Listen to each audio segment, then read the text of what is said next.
Friends எல்லாரும் எப்படி இருக்கிறீங்க? இன்றைக்கி ஆட்டுக்கால் சூப் எப்படி பண்ணுறதுன்னு பார்க்கலாம். முதல்ல ஆட்டோட காலை நல்லா தீயில வச்சு சுட்டு அதை நல்லா க்ளீன் பண்ணி எடுத்து வச்சுருக்கிறேன்.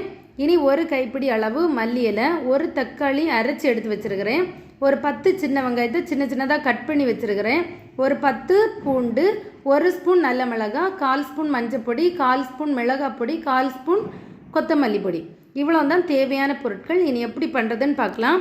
ஃபஸ்ட்டு இந்த இடிகளில் நம்ம எடுத்து வச்சுருக்கக்கூடிய இஞ்சி, பூண்டு, நல்ல மிளகு, கொஞ்சமாக மல்லி இலை போட்டு நல்லா இடித்து இந்த அளவுக்கு எடுத்து வச்சிடலாம். இனி இப்போ குக்கர் வச்சு குக்கரில்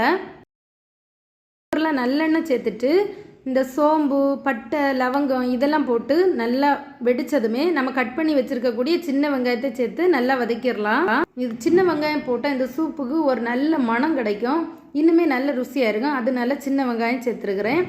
இனி இதில் நம்ம இடித்து வச்சுருக்கக்கூடிய பூண்டு, இஞ்சி அதையும் போட்டு நல்லா வதக்கணும். இது நல்லா வதங்கினதும் அரைச்சி வச்சுருக்கக்கூடிய ஒரு தக்காளி இதையும் சேர்த்து நல்லா வதக்கணும்.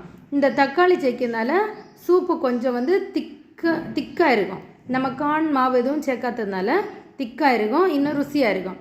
இனி இப்போ எடுத்து வச்சுருக்கக்கூடிய மசாலா பொடியெல்லாம் போட்டு நல்லா வதக்கிடலாம். இது எண்ணெய் பிரிஞ்சு வரும்போது நம்ம க்ளீன் பண்ணி வச்சுருக்கக்கூடிய இந்த எலும்பையும் போட்டு இந்த மசாலா எல்லாம் இந்த எலும்பில் படுற மாதிரி பிரட்டி விட்டுடணும். நம்ம ஆட்டு இறைச்சியை விட ஆட்டுக்கு எலும்பு தான் நல்ல சத்துள்ளது. பிள்ளைங்களுக்கெல்லாம் வாரம் ஒரு நாள் செய்து கொடுக்கலாம். சளி இருக்கும்போது பெப்பரெல்லாம் போட்டு செய்து கொடுத்தா சளியுமே சீக்கிரமாக சரியாகும். இப்போது இதுக்கு தேவையான உப்பும் போட்டு நான் 3 கப்பு தண்ணி சேர்க்குறேன். உங்களுக்கு எவ்வளோ தண்ணி வேணாலும் சேர்த்துடலாம்.